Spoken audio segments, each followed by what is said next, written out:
एक गांव में एक हंसता खेलता परिवार था। 3 छोटी बच्चियां और उसके माँ बाप। बारिश का मौसम शुरू हो जाता है। एक दिन अचानक इतनी जोर से बारिश आ जाती है कि नदी को बहुत बड़ी बाढ़ आ जाती है। बाद में उस बाढ़ में एक ऐसी घटना घट जाती है जो देखने और सुनने में बहुत दर्दनाक थी। उसका पति उस बाढ़ में बह जाता है। बच जाती है वह 3 बच्चियां और उसकी माँ। उसकी माँ पर उन 3 बच्चियों की जिम्मेदारी आ जाती है और वह माँ उन बच्चियों को कैसे सामना करती है, यह इस कथा में सुनाया जा रहा है। उस माँ पर क्या बीतती है और उसके साथ क्या होता है, यह कथा अंत तक जरूर सुने। कथा को शुरू करते हैं। गिरीश अपने मोहल्ले का एक धनवान व्यक्ति था। घर में एक सुंदर सी पत्नी जिसका नाम था सुमित्रा और उसे एक बेटी थी जो 7 वर्ष की थी। उसका नाम था सौम्या। गिरीश को गरीबों से बहुत घृणा थी। गरीबों से दूरी बनाकर रखता था। उसे गरीबों से बहुत नफरत थी। उसके आंगन में चमचमाती एक नीली रंग की कार थी, हमेशा खड़ी रहती थी।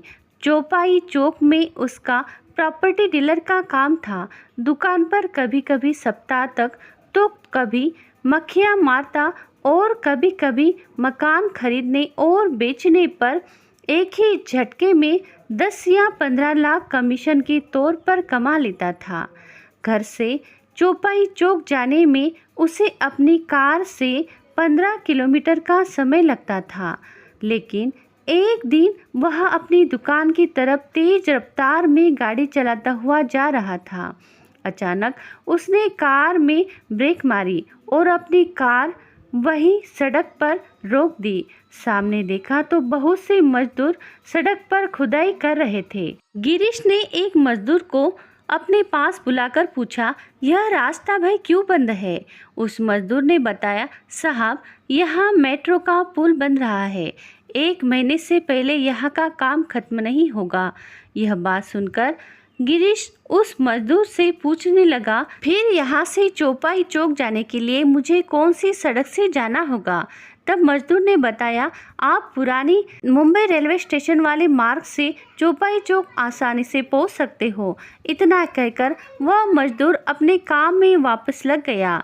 गिरीश ने अपनी कार पुरानी मुंबई रेलवे स्टेशन की तरफ मोड़ ली। कुछ आगे जाकर गिरीश को एक बड़ी सी लाल बत्ती दिखाई दी। वहाँ काफ़ी ट्रैफिक था। फिर भी ट्रैफिक के बीच गिरीश ने अपनी कार रुकवा ही ली। सड़क किनारे से मैले कपड़े पहने हुए एक बंजारन गिरीश की कार के पास आकर रुकी और कहने लगे, बाबूजी मेरे पास कुछ बच्चों के खिलौने हैं, ले लो। गिरीश ने कार में बैठे बैठे ही इशारा करते हुए कहा, दूर हटो, मेरी कार से दूर हटो, उसको मत छूना। देखो तो तुम्हारे कपड़े से कितनी बदबू आ रही है। उस बंजारन ने उसकी बातों पर ध्यान ना देते हुए फिर कहा, बाबूजी खिलौने ले लीजिए, 2 दिन से खाना नहीं खाया है, घर में बच्चे भूखे हैं। तभी गिरीश जोर से गरजते हुए बोला, तुम्हें सुनाई नहीं देता क्या? बहरी हो गया? मैं कब से कह रहा हूँ मेरी कार से दूर जा। चिल्लाते हुए गिरीश एक बार फिर से बोला, तेरे बच्चे भूखे हैं तो मैं क्या करूँ? क्यों बच्चे पैदा किए, चले आते हैं यहाँ शहर में गांव से मरने के लिए। ना खाने का ठिकाना, न रहने का ठिकाना। हमने क्या ठेका ले रखा है तुम्हारे पेट भरने का? अब तक हरी बत्ती हो चुकी थी और गिरीश अपनी चौपाई चौक वाली दुकान की तरफ चल पड़ा। अगले दिन सुबह गिरीश को उसी लाल बत्ती पर वह बंजारन फिर से वहाँ कार के पास खड़ी दिखी। वह कार के शीशे के पास आकर बोली, बाबूजी कुछ मदद कर दो, मेरे खिलौने ले लीजिए। गिरीश चुपचाप कार में बैठा रहा। इस बार बंजारन ने कार का शीशा खटखटा दिया। अपनी चमचमाती कार का शीशा खटखटाते हुए देख अब तो गिरीश का पारा चढ़ चुका था। वह तुरंत कार से बाहर निकल आया।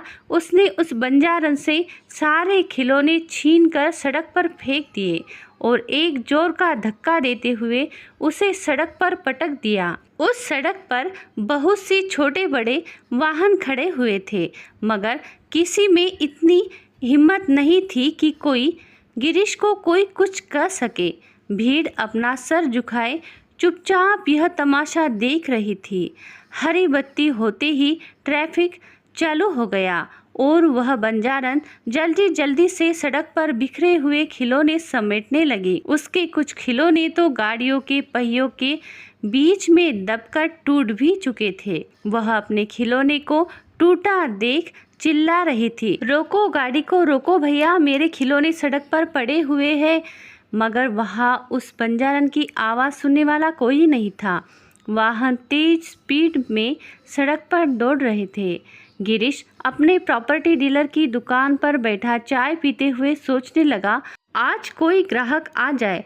तभी एक ग्राहक आ गया। उसे चौपाई चौक में एक किराए की दुकान चाहिए थी। गिरीश ने उसे एक दुकान दिखाई। ग्राहक को वह दुकान पसंद आ गई। गिरीश को अपना कमीशन मिल गया। वह बहुत खुश था। उसने सोचा, आज शाम को जल्दी ही घर निकल चलूँगा। बीबी बच्चे देखकर बहुत खुश हो जाएंगे। शाम को अपनी दुकान का ताला लगाकर वह पुरानी मुंबई रेलवे स्टेशन के पास वाली लाल बत्ती पर पहुंचा। वहाँ बहुत लंबा रास्ता लगा हुआ था। जाम देखकर उसका सर चकरा गया। गिरीश सोचने लगा, दुकान जल्दी बंद करने से और निकलने से क्या फ़ायदा। यहाँ आकर तो बहुत बड़ी भीड़ में मैं फंस गया। मुंबई के जाम से तो मैं बहुत दुखी हो गया हूँ। उसने देखा कुछ बाइक वाले और कार वाले दूसरे रास्ते से अपनी गाड़ियाँ निकाल रहे थे। शायद यह शॉर्टकट रास्ता होगा और वहाँ जाम भी नहीं मिलेगा। मुझे भी अपनी गाड़ी उनकी गाड़ियों के पीछे लगा देनी चाहिए। गिरीश भी दूसरे रास्ते से अपनी कार लेकर चल पड़ा। आगे तो सड़क धीरे धीरे संकरी होती जा रही थी। बाइक वाले तो निकल गए, लेकिन कार वाले वहाँ पर ही फंस गए। अब कार पीछे भी नहीं हो सकती थी, क्योंकि उसके पीछे भी 2 कार और लग चुकी थी। लगभग आधा घंटा हो गया था। कार में बैठे बैठे कुछ लोग अपनी कार को धक्का लगाकर वापस मेन रोड पर अपनी अपनी कार को ले जाने लगे। गिरीश सोचने लगा, अब मेरी कार में बैठा हुआ कोई नहीं है जो कार को धक्का दे। मैं अकेला क्या कर सकता हूँ। वह कार से बाहर निकला और कार में धक्का लगाने वाले के लिए इधर उधर लोगों की मदद मांगने लगा, मगर वहाँ गिरीश की बात सुनने वाला कोई राजी नहीं था। सामने फुटपाथ पर एक कच्चा झोपड़ी दिखाई दिया। शायद यहाँ से मदद मिल जाए, यह सोचकर गिरीश उस टूटी फूटी झोपड़ी के पास पहुँचा। उस झोपड़े में किवाड़ न था। अंदर का दृश्य साफ दिखाई दे रहा था। 3 छोटी बच्चियाँ, जिनकी उम्र 8-9 साल के लगभग होगी, चादर पर लेटी सो रही थी और वही चूल्हे पर रोटियां सेकते हुए एक औरत दिखाई दी। गिरीश ने ध्यान से देखा और कहा, यह तो वही बंजारन है जो लाल बत्ती पर खिलौने बेचती है। यह अपनी 3 बेटियों के साथ इस तंबू में रहती है। इस तंबू में ना तो बिजली है, ना पानी की व्यवस्था है। बड़े बड़े और मोटे मोटे मच्छरों ने घर पर कब्जा किया हुआ था। वह तंबू एक फुटपाथ के ऊपर बना हुआ था। गिरीश सोचने लगा, मुझे इस समय कार में धक्का लगवाने के लिए मदद चाहिए, वरना मेरी कार यही रात भर अटकी रहेगी। गिरीश ने आवाज़ लगाते हुए उस बंजारन से कहा, जी मेरी गाड़ी खराब हो गई है, बाहर सड़क पर फंसी हुई है। क्या इस घर में कोई मर्द है जो मेरी सहायता कर सके। बंजारन ने मुड़कर देखा तो वही कार वाले साहब खड़े हुए थे। बंजारन ने तुरंत अपनी 3 बच्चियों को उठाया और कहा, जाओ साहब की मदद कर आओ। 3 बेटियां चादर से उठकर कहने लगी, चलो बाबूजी, हम आपकी मदद करते हैं। कहने लगा, तुम तीनों तो छोटी हो, कार में धक्का कैसे लगा पाओगी। तब बंजारन बोली, साहब हमारी बेटियां किसी छोरों से कम नहीं है। गिरीश के पास अब कोई चारा भी नहीं था। वह उन 3 बेटियों को अपने साथ ले गया। तीनों बेटियों ने गिरीश के साथ मिलकर कार में धक्का लगाकर कार को गली से बाहर मेन रोड तक पहुंचा दिया। गिरीश ने अपनी जेब से 5 रुपए निकालकर उन्हें देते हुए कहा, रख लो, तुम्हारा इनाम है। उन तीनों बेटियों ने कहा, हम भिखारी नहीं हैं। लाल बत्ती पर अपने खिलौने बेचकर जो रुपए मिलते हैं उन रुपयों से हम अपना पेट भरते हैं। हमारी माँ ने हमें यही सिखाया है कि जीना है तो सम्मान के साथ जियो, एक रोटी कम खाओ मगर किसी से भीख नहीं मांगना। इतना कहकर वह लड़कियां वापस अपनी माँ के पास चली आई। गिरीश तब वहां से अपनी कार लेकर घर आया। अगले ही दिन उसे लाल बत्ती पर वही बंजारन फिर मिली। इस बार गिरीश ने बंजारन को अपनी कार से नजदीक बुलाते हुए इशारा किया मगर वह बंजारन नहीं आई। तब गिरीश कार से उतरकर उस बंजारन के पास जाकर कहने लगा, मुझे खिलौने खरीदने हैं, कितने रुपए को देगी? बंजारन सारे खिलौने के एक एक करके दाम बताने लगी। तब गिरीश ने उस बंजारन से एक सवाल पूछा, दिन भर तुम कितना कमा लेती हो? तब बंजारन ने उस सांप को उत्तर दिया, किसी किसी दिन हमारे खिलौने नहीं बिकते और हमें घर पर भूखा ही रहना पड़ता है।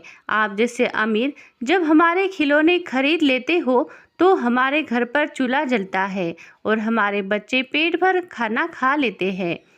पंजाब में हमारा भी हंसता खेलता परिवार था मगर अचानक एक दिन बाढ़ आई और उस बाढ़ में मेरे पति की अकाल मृत्यु हो गई। जब बाढ़ का पानी नहीं सूखा तो मैंने अपनी तीनों बेटियों को लेकर मुंबई चली आई। किसी ने कहा था कि मुंबई चली जाओ, वहाँ तुम्हें रहने के लिए ठिकाना और रोजगार मिल जाएगा।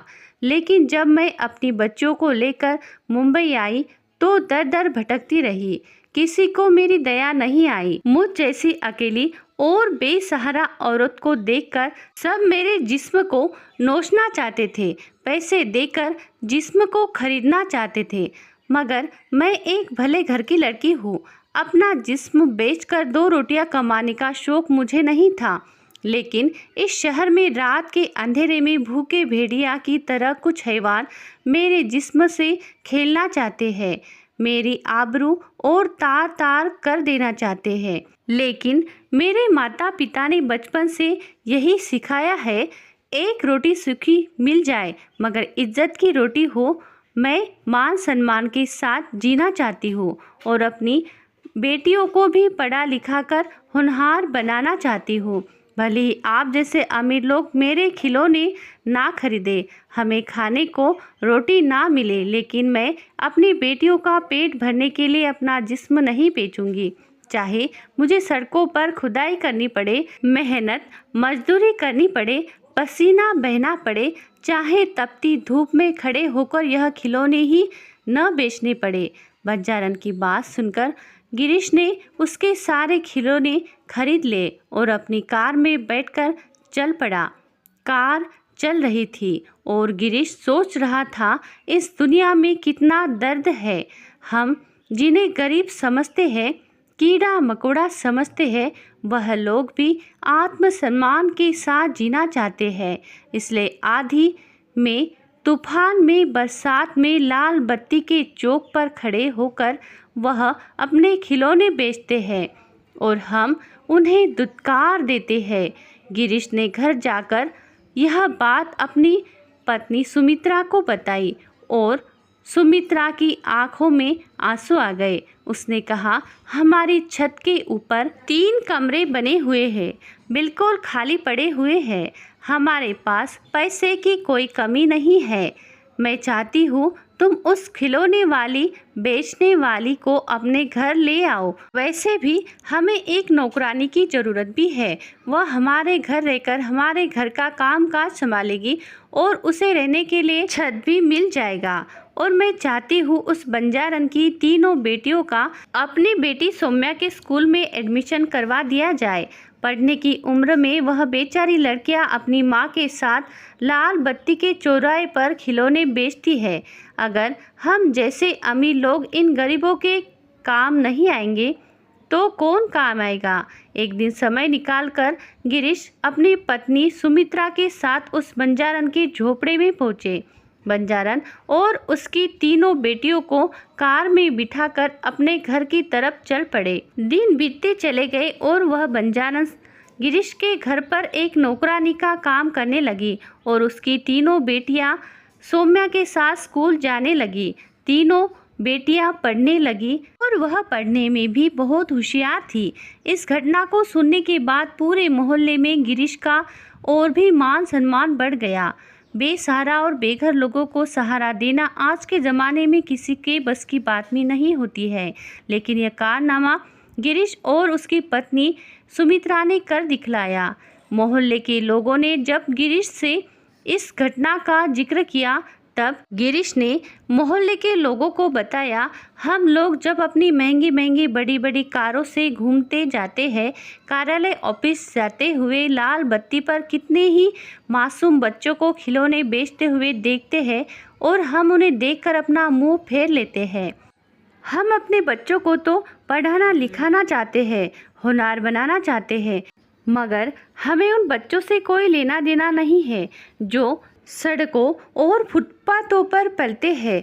वह किस तरह का जीवन जी रहे हैं, किन कष्टों में अपना जीवन गुजार रहे हैं, हमें तनिक भी उनकी परवाह नहीं है। यही समाज की विडंबना है। हम सिर्फ अपने लिए जीते हैं, अपने बच्चों के लिए जीते हैं, औरों से हमें क्या। हम अमीरों को एक बार गरीबों के घर भी जरूर झांक कर देखना चाहिए। शायद हमारी एक पहल से उनका जीवन संवर जाए, उन्हें भी जीने का एक मौका मिल जाए। शहरों के बने फुटपाथों पर लोग कितना दर्दनीय जीवन जी रहे हैं। अगर हम उन्हें सहारा दे नहीं सकते तो कम से कम उनका सामान खरीद कर उन्हें आत्मसम्मान से जीने का एक मौका तो जरूर दे सकते हैं। गिरीश की बात सुनकर मोहल्ले के सभी लोगों ने एक साथ कहा, शहरों की लाल बत्ती पर अगर हमें कोई गरीब सामान बेचता हुआ नजर आया तो हम अवश्य खरीदेंगे। शायद हमारे कुछ पैसों से उनके घर का चूल्हा जल सके। तो श्रोताओं, ऐसी अलग कथा सुनने के लिए हमारे धर्मी वॉइस चैनल को लाइक, सब्सक्राइब और ज़्यादा से ज़्यादा शेयर जरूर करें। श्रोताओं, कथा अंत तक सुनने के लिए आपका बहुत बहुत धन्यवाद।